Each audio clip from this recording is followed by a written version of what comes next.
a distinguished business leader and chief development officer at Prestige One.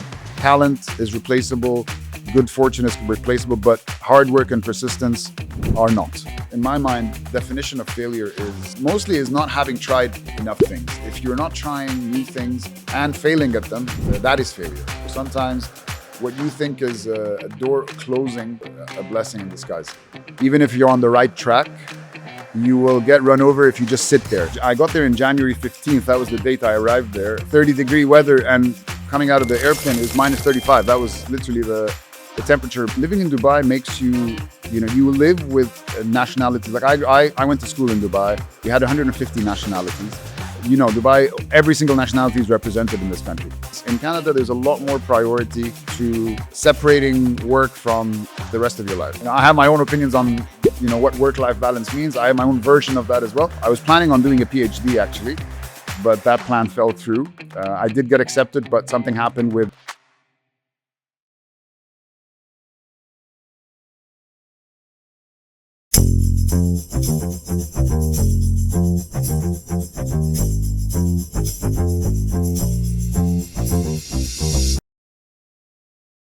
Welcome to The Perspective with Fuad Awan, where we dive deep into the journeys of world changers, including leaders, innovators, and visionaries who have transformed challenges into opportunities and dreams into reality. Each episode uncovers the timeless principles behind their success and translates them into practical frameworks, habits, and strategies that young minds can use to build a powerful future. Today's guest is Yamin Shihab, a distinguished business leader and chief development officer at Prestige One. Shihab has got more than 25 years of experience shaping the real estate and construction landscape. He oversees large, complex hospitality and mixed use developments, establishing and scaling businesses across the region. He's a recipient of the prestigious Hamdan bin Mohammed Award for Innovation and Project Management. Yamin is known not only for delivering landmark projects, but also for cultivating collaborative environments where people thrive. And that is one area we will be dealing more with and wanting him to share a lot more details about that. Today, we will explore his take on life lessons, leadership framework, and defining moments that have shaped the remarkable journey from stepping out of his comfort zone to build new ventures, to champion the power of persistence, collaboration, and purpose. Fuad Awan, who is our regular host here, is not available today as he had an accident, but he will be back to host this program, The Perspective with Fuad Awan, soon. Welcome, Mr. Shihab. Thank you, Anundraj, and a pleasure to be here, and our best wishes for a speedy recovery for Fuad. Thank you. Thank you. Let's start with the beginning. Tell us what early experiences shaped your outlook on leadership and success. Well, I think like most people, my earliest experiences and impacts came from my parents. My father moved here in the 70s, so I've been fortunate enough to call this place home since I was born. And he's in the same industry I'm in, or I choose to be in, which is development and engineering. My father, I think, without saying much, he's a man of few words, but just by showing us, he always, I would say, exemplified that character goes a lot further than talent. He was always a man of integrity, very, very hard work. He really put effort in at work. And I saw that from a very young age, and that was one of the main impacts. And then my mother, on the other hand, also really developed in us, and in me particularly, the love for curiosity and knowledge. She was always allowing lots of healthy debates at home. And so that shaped me into becoming someone who valued hard work, persistence, as well as having an analytical mind. So I think on a personal level, those were probably the most two meaningful impacts. And then along the way, I've had lots of other impacts that through people that I've worked with, and I'm sure we'll cover some of them as we go. Sure. You have more than 25 years of experience in this industry. What have been the highlights of your career, Yamin? So I worked I've been fortunate again to, over the course of the 25 years, have worked in 3 continents with 6 different companies.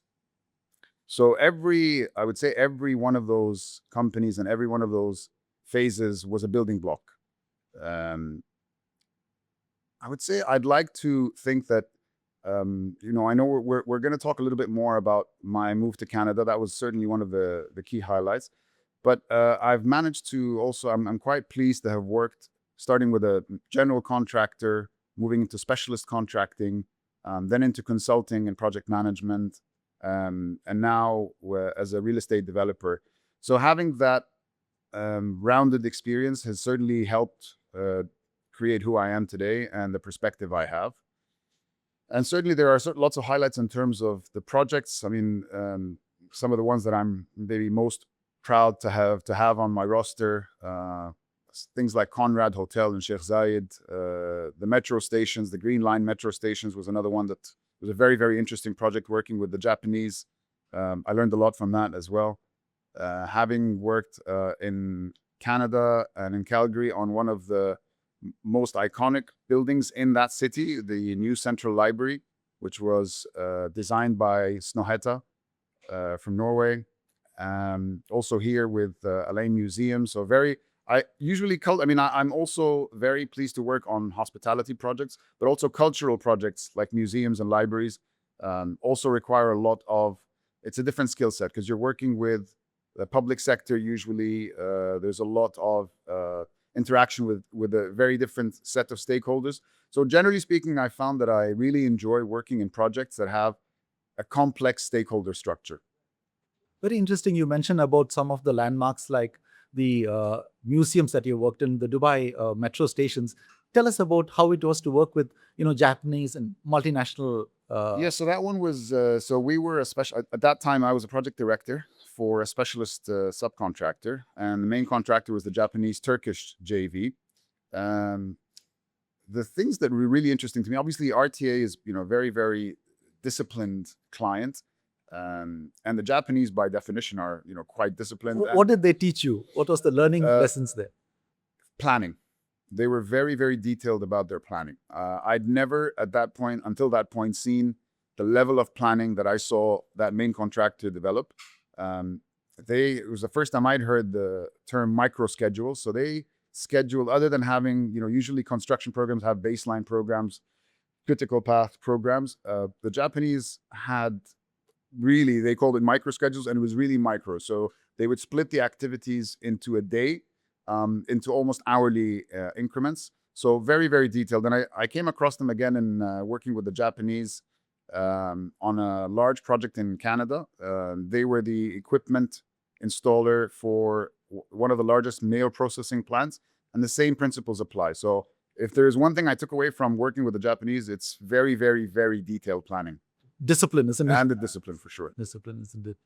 And how was it working with the Norwegians? So Snohetta is a world-renowned architect, particularly for cultural buildings like that. They were the designers of the Alexandria Library as well. So it's kind of their thing. What was interesting about that project is it was the first time I'd been involved in an open global design competition. So we had 38 applicants initially, which we then took to a short list of 8, and then a short list of 4, and then finally Snohetta were the winners. But that process, in terms of having exposure to architects from all over the world, seeing their submissions, and taking it through the different shortlists, along with, again, this was a public sector client, and particularly in Canada, where there's a lot of, because it's being developed out of taxpayer money, the involvement of the community was very, very important. Very different than, of course. So there's a lot of responsibility, isn't it? And a lot of, a lot of stakeholder involvement, and stakeholder involvement. And I think one of the key skill sets of managers, project managers, leaders in general is communication, and having a more complex stakeholder mix makes you really hone in on your communication skills. Right. Oh, wow. Tell us about your move to Canada. Yes, so it was definitely interesting. It's something I've had in my mind, since a very young age, that I would like to one day immigrate to Canada. North America. Canada was always top of my mind. So finally in 2011, I took even though I was, very successful here, I was on a good trajectory. My parents thought I was crazy to leave um, the career that I had built here and move to a place where I didn't have, like I wasn't going on a particular job. I was planning on doing a PhD actually, but that plan fell through. I did get accepted, but something happened with the professor who accepted my thesis, or who was going to be my advisor. He fell ill and we couldn't go through with it. So I ended up not doing the PhD. But it was in hindsight, because I had a lot of mixed emotions as I was going there. It was this the right move? Am I leaving too much behind here? Is this going to be a negative impact, have a negative impact on my career? But in hindsight, I think it was a really good move for multiple reasons. First of all, it gave me a completely different perspective. I'm originally Egyptian, but born and raised here. So I've only ever been really living in two countries, mostly here, but also in Egypt. What was the biggest cultural shock you received when there? Well, first of all, the biggest body shock was leaving here. I got there in January 15th. That was the date I arrived there. And it was, I left 30-degree weather, and coming out of the airplane, it was minus 35. That was literally the temperature. So there was a big shock That was to a the body. shock. In terms of cultural shock, I wouldn't say shocks, but certainly there was a lot of cultural differences. I would say the first thing that really caught my attention is Dubai. Living in Dubai makes you, you live with nationalities. Like I went to school in Dubai. We had 150 nationalities. Dubai, every single nationality is represented in this country, or in this and the city particularly. Calgary, or Canada, or at least the city I was in, Calgary, is more homogeneous. People there are less transient. People are, have been there for a longer time.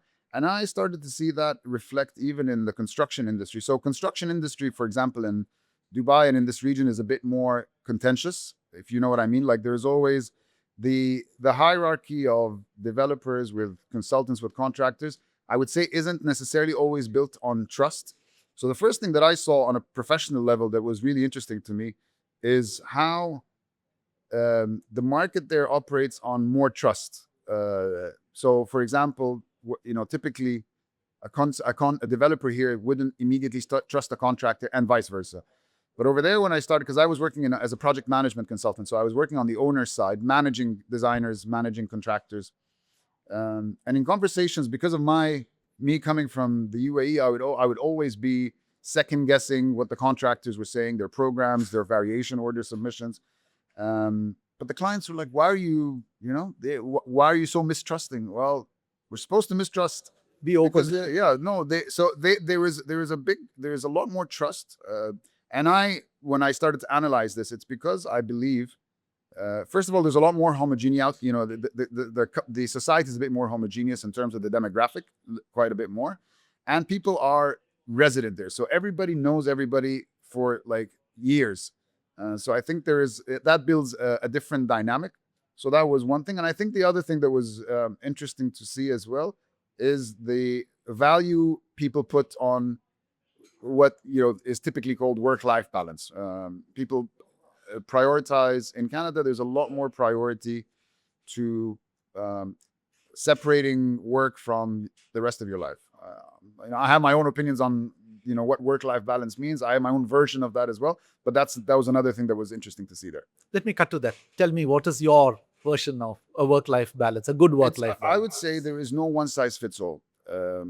Certainly, you cannot. No, balance is a very important word. It should,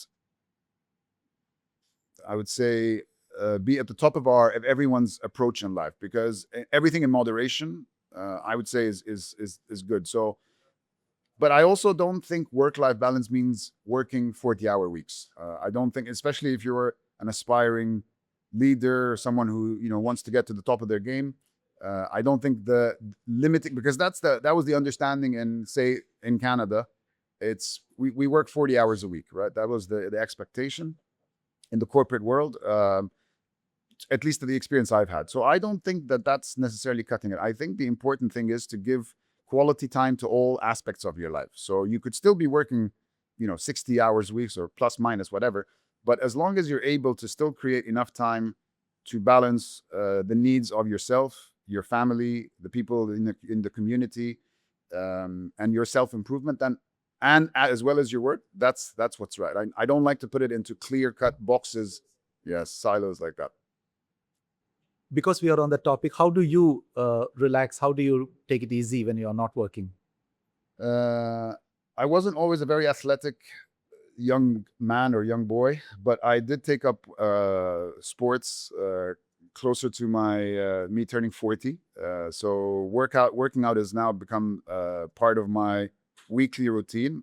I'd like to say daily, but it's not daily. But certainly in part of my weekly routines, there's a lot of workout. So that's one aspect. I have two young men now. They're not boys anymore. They're 15. I have twin 15-year-olds. I like to spend time with them. Although now they're, they want to spend time with their friends, but I like quality time with them. And then just taking the time to sit back after, doing everything else I've done for everyone. Is just taking some time for myself and doing something that I like. Like I'm not a big reader, although I'd recommend people to tell my kids they should read. But my replacement for reading is podcasts. Oh, right. Lovely. I want to touch back again on your move to Canada. It must have been quite a major change, moving out of your comfort zone. Do you advocate that 100%. for people too? Yeah, I mean, I know the expression is a bit of a cliche. What's the success starts at the end of your comfort zone, but I've 100% believe that's true. I think saying yes to opportunities that are different is definitely the fastest way to grow. So moving there has given me, like I said, I went there. I didn't have a fully detailed plan of what I'm going to do. I knew that I wanted to do it. I had my reasons, for immigration and so on. And like I said, I wanted it to give me a new perspective, but I didn't have a very deep, I didn't know but what job I was going to get, where I was going to live. I knew I was going to start in Calgary. I wasn't sure that's where I was going to end up landing. But having gone through that experience, number one, gave me a different perspective on everything, on life, on people. Number two, because, it helped me hone skills that maybe I hadn't prioritized before I'd gone there, particularly on, like I said, stakeholder management, softer skills, communication, articulation, public speaking. I worked with the founder of that company that I ended up working with, and then ended up bringing and working with for 14 years. I worked with them for 4 years in Canada. Then I was fortunate enough to convince them to trust me enough to open up their operations in the Middle East, and that's where I came back. But the founder of that organization was really an exceptional person. And a lot of what I've learned in terms of dealing with people personally and professionally and in intentional leadership and a lot of other things like that came from him, Franklin Holt Forster. So that was also a very positive impact of that. Yamin, if you can give me maybe 3 lessons that you picked up from him, life lessons on dealing, communication From your Franklin. mentor. Yes. So first of all, he was a man who knew how to articulate well. So he spent time honing his skills of speaking and storytelling. And I say, sometimes storytelling has a bit of this negative feel about it because it's thought of as a way to sell and stuff. Yeah, it is definitely a way of selling stuff, but I think of it more as it's a skill set that I absolutely think everyone should invest in, is the ability to persuade. And you need that skill set, whatever you do, whether you're in sales, whether you're in politics, whether Even in family, isn't it? with family, you need the ability to persuade. And actually, I listen to a lot of podcasts. So with the evolution of AI, one of the skill sets that will definitely need to, AI will not be able to take away, is the ability for humans to convince each other and persuade, and through storytelling. So I think that's one thing I took away from one lesson. The other thing is what he called intentional leadership. I was coming to that. Yeah. Yeah.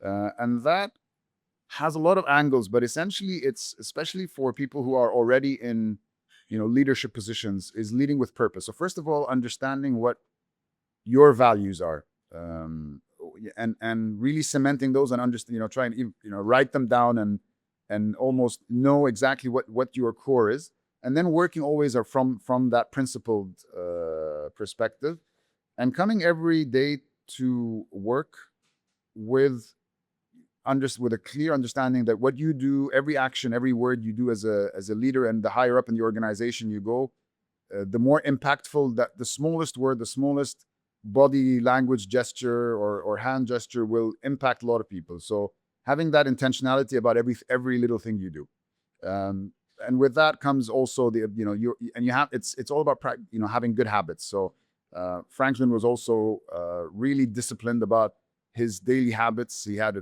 very he was one of those 5 a.m. club guys, right? I'm not I'm not like that, but he was very, very, very focused. But I like that phrase that you mentioned, intentional leadership. How would you define it, Yamin? And more importantly, how can young professionals cultivate it early in their career? So, I gave you an example of one thing, which is first and foremost is, again, understanding what your core is, and that takes time to actually. I don't think I asked myself the question, what are my core values, until maybe till my mid-30s, that it started to become, okay, who exactly am I, and what is important, what is There's a lot non-negotiable. of introspection happening, isn't it? Yes, a lot of self-reflection. And I would say generally the whole foundation of intentional leadership is grounded by what you could refer to as emotional intelligence.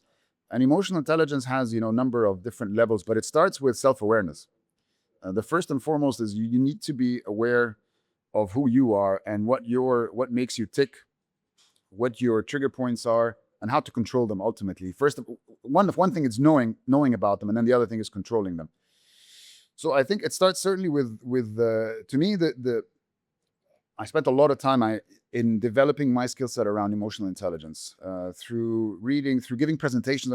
One way to learn is to actually try to teach what and so because it helps you consolidate your thoughts and be able to articulate them, so it cements them further.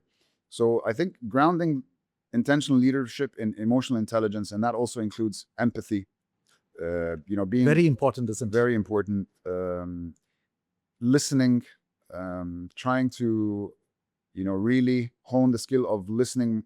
Not say more than talking, but certainly listening is a skill set that requires deliberation and intentionality, because we tend to think that people who talk more are more valued. Like there's this perception that he must know more, he must know a lot because he or she, because they talk a lot. And I learned that this is not necessarily the case. I think there is a lot you will learn more by listening. That's and listening, and also active listening. The other thing is with leadership is people need at the end of the day, what does leadership mean? You are persuading multiple people to go with you in a journey towards a certain direction. You need to first set out what that direction is, what's the end goal, what's the objective, what's the vision, and then be able to persuade the right people to join on that journey, take them, and that they continue to be motivated throughout the journey, especially if it's a long-term thing, to be able to continue to believe that we're heading in the right direction. And like I said, that requires a lot of emotional intelligence and soft skills. A lot of people believe that leaders are born and not made. From your experience, what skills can be consciously developed to become an effective leader? This debate of nature versus nurture is always a very interesting one. I generally like to take a view that I don't like to just subscribe to, or some people are just born better than others. It's true, but that thought is self-fulfilling to some degree. So I prefer to say, the Stoic philosophy, like take control of what you have what you have in control. So I would say you can develop almost any skill set you want. There's certainly talent, but talent, naturally born talent, there's nothing you can do about it. So don't think about it, right? There's nothing you can. What you can think about is how much effort you put in. So I think leadership skills are just like any other skills. you can go a very long way even if you were born with no talent. People who are naturally, I'm not naturally an extrovert, for example. I'm not naturally someone who prefers to be in big gatherings and big parties. I would call myself an omnivert, so I'm somewhere in the middle. But I would put myself in positions that, going back to the comfort zone, I would put myself in positions that are a little uncomfortable to me, whether it's public speaking, whether it's networking events, and everything. You develop habits. Right? Everything that starts off really, really difficult, if you do it enough times, it just becomes second nature. Yeah. What is the 10,000 hour kind of thing? Yes, exactly. Right. I fully believe in that. So in terms of honing this, leadership skill sets, it all comes to spending the time to, first of all, educate yourself in whatever form works for you, and then practicing that enough times until it becomes second nature. You emphasize getting personal with the team, particularly when you're talking about. Can you share an anecdote or an incident when this approach actually made a tangible difference in the whole process of success? So again, this was one of the things that was interesting. When we were talking about the cultural differences between Canada and here, this was one of them as well. It was very interesting in the workplace. Initially, to me, it was like, these people waste a lot of time. They're always chit-chatting. There's always there's a culture of getting to really know your colleagues and your peers and people that report up to you as well. So that was certainly one thing that I took away from my 4 years that I lived over there. So my first manager over there, Simon Rainsbury, it was really interesting that he would remember, or I found out his secret later, but he would remember my birthday, my wife's birthday, my kids' birthdays, and he will do something about it, and he will remember little, if I told him something like, I don't know, my kid has some event. Or you like a particular dish, for example. He 2 weeks later, he will remember to ask. I found out that he was really good with keeping notes. Like he would take good notes, like even though he wouldn't take notes in front of you, but whenever he had a conversation like this with his staff, he'd make notes. He'd make notes on their personal lives just to make, and I don't think it's a bad thing. I think it's a really, really good thing, to make them feel like he cares about them beyond them being a staff member or a team member, and that he sees them as human beings as well with lives beyond the work. So that was his version of it. I think everyone has to find their own version of it. My version of it, I'm not, I don't necessarily have weekend barbecues with my staff, with my team every other weekend or anything like that. That's not the way I do it. For me, it's more letting my team know that I'm available for them to listen to them. You have their back. Yeah, I have their back, and that I'm there to be there if they want to discuss anything personal or professional. They know they can come to me, and they know they're gonna have a good set of ears, someone who will work through the issue, whatever the issue might be, with them, to come to hopefully give them some direction on if they're struggling with something in work or outside of work.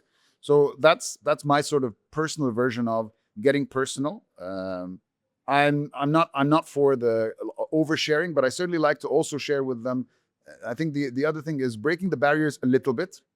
In the sense, ways to draw the lines, isn't it? Yeah. I mean, at the end of the day, we have to get productivity. So there is, you can't. In my mind, you can't get too easygoing. You still have to get productivity. But I definitely want them to feel like also I don't. There is this concept of vulnerability, which I'm not sure I love the word, but I understand some aspect of it, that leaders need to, demonstrate that they're also fallible. They can make mistakes. They're not too big-headed to admit when they've made a mistake. And I think having that, gives a lot of respect, that the people who work with you see, okay, he's not egotistic and just thinks he's always right, or he's too great to make any mistakes. They will connect with you more strongly. Right. I want to talk to you about mentorship, Yamin. How has mentoring others enriched your own leadership journey? Because I believe mentoring is something that is probably lacking these days, and people are looking for mentors. How does one find a mentor, or does the mentor find you? Yeah. I've never been through a form. Actually, one time I was invited to be a formal within the organization that I worked for in Canada, Colliers. They started like a formal mentee mentor program, and I had the pleasure of being a mentor to someone. So that was the only time I had like a formal mentor-mentee relationship. But other than that, I don't. I think there are in my life there are a number of people who,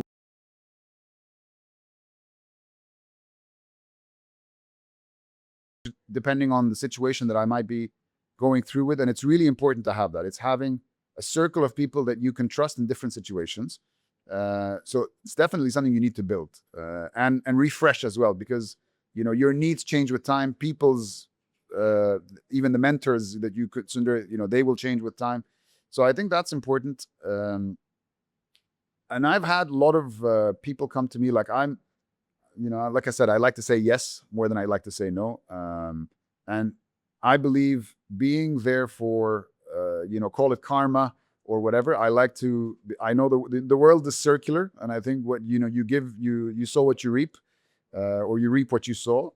So generally speaking, whenever someone comes to me on LinkedIn, or usually it's LinkedIn, asking for advice, I would open up my doors especially if they have if they do it in a sort of a compelling. If I can tell this is someone who's aspiring, whether they're fresh graduates or they're 10 years through their journey and they want to sort of take that next step, I think it pays off, and I think it helps me.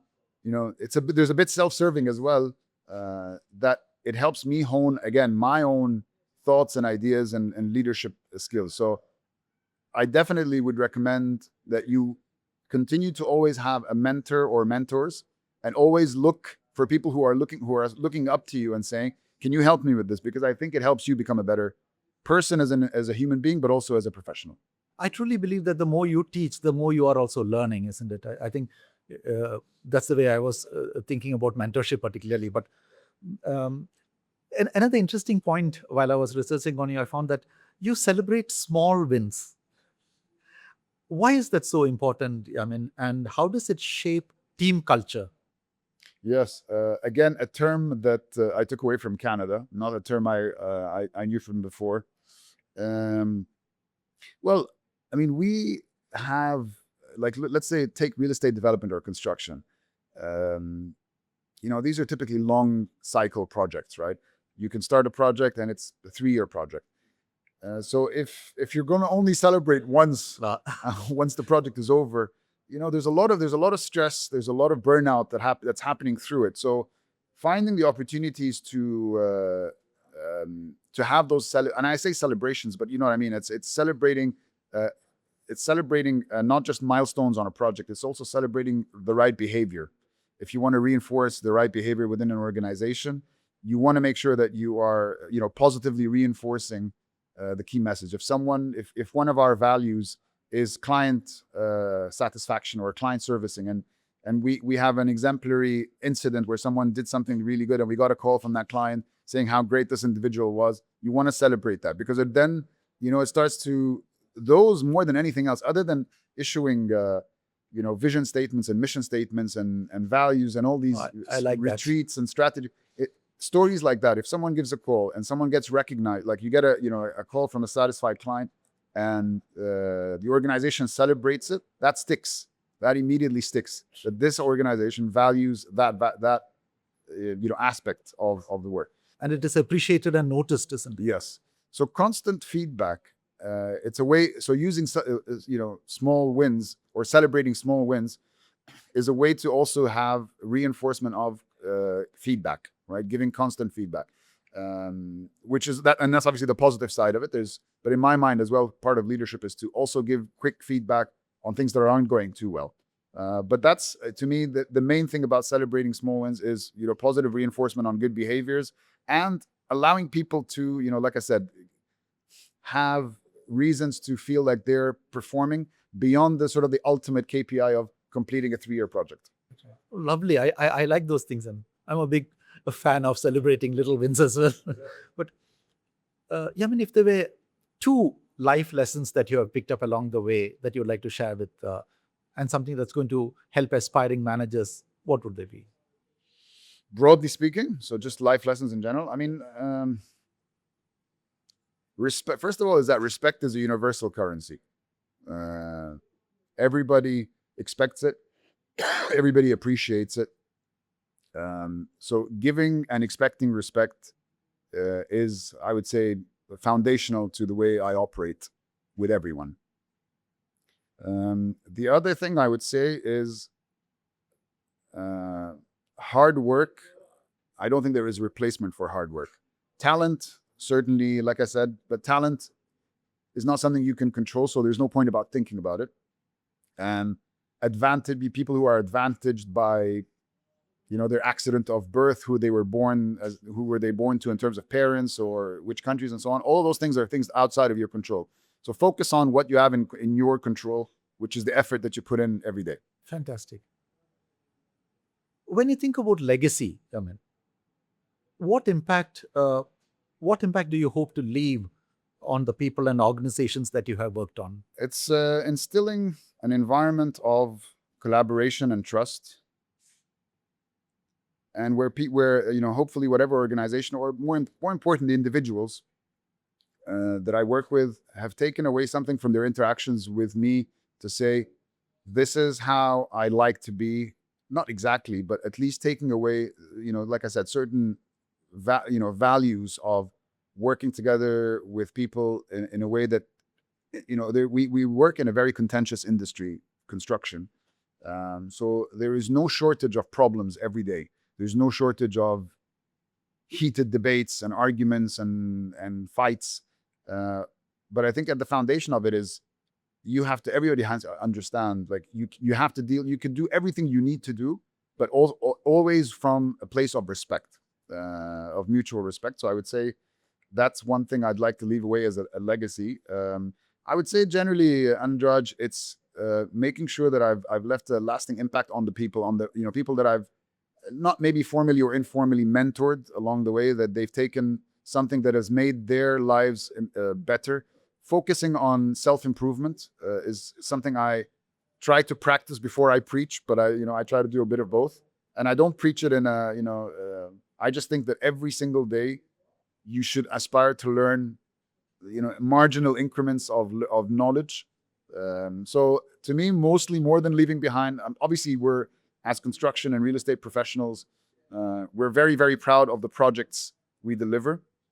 But I would say, to me, the legacy is more the impact on the people that you meet along the way. And that hopefully, I also, having two boys, that I'm always kind of thinking is, I'm kind of doing the mirror test. Am I doing what I'm telling them to do?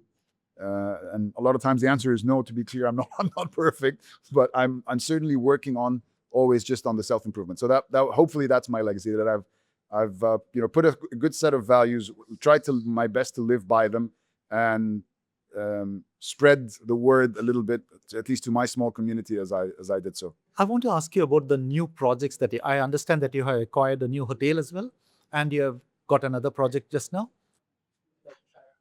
Yeah. So I think you're referring to the work currently we're doing with Prestige, what I'm doing with Prestige One. We didn't acquire a hotel actually, but I'm very, very proud that we signed the deal and we've launched the first Hilton branded residence waterfront project in the world. Wow. So it's not a hotel, but it's certainly hotel living in the form of branded residence. It was a deal that took quite a while from us to put together. We're very proud to work with Hilton, the world's largest hospitality brand. I'm really proud of the work that the team put together in terms of what the project looks like, the design, whether it's architectural, interior design, the space planning, and the functionality of the building, and the partnership with Hilton was a really big deal for us at Prestige One, because it was our first branded residence, and since then we've launched a second branded residence, also with a boutique hospitality brand. So it's Wishing you many more. Thank you, Andraj. Yeah, thank you so much. Is there a new project that you have just now got apart from this? Yeah, so our latest launch with Prestige is Fouchon, is with Fouchon. So Fouchon, I think most people in the UAE will know as the shop, and they're better known for their macarons. So they're 100. Actually, so it was an interesting snippet that Fouchon as a brand is older than the Eiffel Tower. So it's a French brand, 140 years old, very known for gourmet and ultra luxury pastries and bakeries. But then, obviously, like many other companies, they started to get into multiple other verticals, one of which is hospitality. So they started their first hospitality, their first hotel opened up in Paris in 2018. I've had the good fortune of actually staying in that hotel, beautiful hotel, and a very nice location in Paris. And so and since then they've opened up a few other hotels. And again, we're proud to have brought the first branded residence project in the Middle East with Fouchon. Oh, okay. So they chose y'all. Y'all got it. Yes, it was again, it was a very, very good connection. We have a really good relationship with them, and we're very excited about the opportunities that we have with them. Nice. I'm asking this for young listeners who are aspiring to become leaders, change makers. What are the maybe 3 daily habits or mental frameworks you would recommend to them to start cultivating today? So here's so there was this thing called Savers. I don't know that I remember every single. So Savers, it's an acronym. Oh, that's an acronym. Okay. Yes. So S was scribe, A was affirmations, V I forget what it is, E was exercise, R was read, and S was silence, something like that. But so basically, it's 6 letters, so 6 10-minute sessions of essentially 10-minute exercise, 10-minute reading, 10-minute scribing means writing, like writing your journal, and 10 minutes of kind of contemplation and self-reflection. And I forget the other two. But to be clear, I'm not doing that. I did it for a while. I'd love to continue the discipline. But I would say having my morning discipline starts with a cold shower. So that's one thing I do like to do. I think it gives me a good energy boost. I try to get at least 3 or 4 workouts in a week. Traditionally, it's in the mornings. It just starts you off. It's like a small win. Starting the day with a small win, like you've kind of conquered yourself. And you can celebrate. Yes, and it gives you that feeling for the day that I started off on a good path. Like I've started off by, because typically most of us, we want to be comfortable. We want to stay in our beds a little longer. You want to hit that snooze button a few times. So being able to just start with that discipline of doing something that's a bit uncomfortable, whether it's a cold shower or exercise or a walk or whatever, just gives you that kickstart for the day that allows you to be more productive for the rest of the day. I must share a little anecdote. So I had interviewed a CEO once and asked him about the same question, one thing that you would do in the morning. And he said, Anand, the first thing I do in the morning is I fold the bedclothes and keep them aside. Yeah. He says it gives me some... He must have been in the army. So that sounds like an army discipline. I did go into the army for 1 year, and it actually also, in Egypt, it's compulsory military service. If there's one thing I'd learned from the army is being patient, because there's... I think there's a certain sense of fulfillment you get, when you finish that, a small win. Yes, no, that's very true. A lot of people, Jordan Peterson, the Canadian psychologist, psychiatrist, and very famous podcaster now, he would say, like, it all starts with the small things, like start building the smallest habit, and then you build up on that.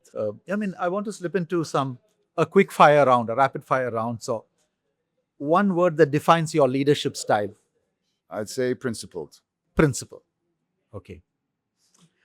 A quote that has stayed with you throughout your journey. So Franklin, who I mentioned earlier as one of my mentors, he was very good with quotes. He read one book a week, but the one that he would use over and over again, it's a long one, so I don't remember the whole one. It was by Calvin Coolidge, who was one of the U.S. presidents, like I think he was the 30th U.S. president. But essentially, it's the punchline is persistence and hard work alone are omnipotent. But it was a long quote that basically says talent is replaceable, good fortune is replaceable, but hard work and persistence are not. And they are, ultimately, and again, I like that thought because those are in our hands. You can control hard work and, persistence. That's in your control, but you can't control your good fortune, or if you're tall or not tall, that's done. You can't control those things. There's no point in talking about them. But yeah, so that's one that's stuck with me. Uh, when recruiting, attitude or aptitude? Attitude for sure, 100%. Yeah, that saying about you can hire for attitude and train for talent or train for skill. Definitely true. The best piece of career advice you received? There's another expression that Franklin would use about even if you're on the right track, you will get run over if you just sit there. So he was always promoting action and moving ahead, not trying to rest on your current greatness or laurels and just staying put. So I would say that was probably one of them. Oh, lovely. That's beautiful. One daily habit that keeps you grounded? I mentioned the cold shower. I like these cold showers and workouts for sure, and at least spending the shortest. For me, spending some time with family, like not going through the entire day without having some interaction with the family.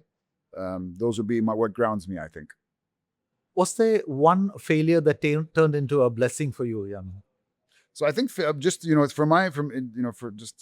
I'll answer the question, but first, in my mind, definition of failure is mostly is not having tried enough things. Like you don't not you first of all, if you're not trying new things and failing at them, that is failure. I would say there was a particular position that I was in, and I exited it in a way that wasn't not the way I'd anticipated, but actually, and exiting from that role opened up the perspectives for me a lot more. And in hindsight, I wouldn't change it. I would definitely have it exactly the way it happened. So sometimes what you think is a door closing in a way that you're not anticipating becomes a blessing in disguise. Because you talked about the definition of failure, what is your definition of success then, Yamin? Being persistent, and being persistent at, obviously, in terms of hard work and effort, but also at always following your North Star of what your values and principles are. Success is continuing to live your life based on your core values and principles. Part one definition of failure is going outside of those, and for whatever, compromising on your values and principles. Another definition of failure to me is not having gone through life, not trying enough, initiatives, new things, getting yourself out there. But certainly in terms of trying something because you were trying to accomplish something, and then it failed, that to me is just the cost of learning. It's not a failure. One last question. If you weren't in real estate, what would you be doing? Actually, my original plan was to become a psychiatrist. That was always the plan. So definitely a psychiatrist. Yeah. So now I'm hopefully my next phase, whenever that's going to start, I'd like to maybe not become a psychiatrist, but I would certainly like something to work with helping people, maybe in some sort of a coaching capacity. Clearly, you are a people person. Thank you, sir. Thank you once again, Yamin, for being on the show with us with the perspective with Fuad Awan. Fuad Awan will be back soon on the same seat here.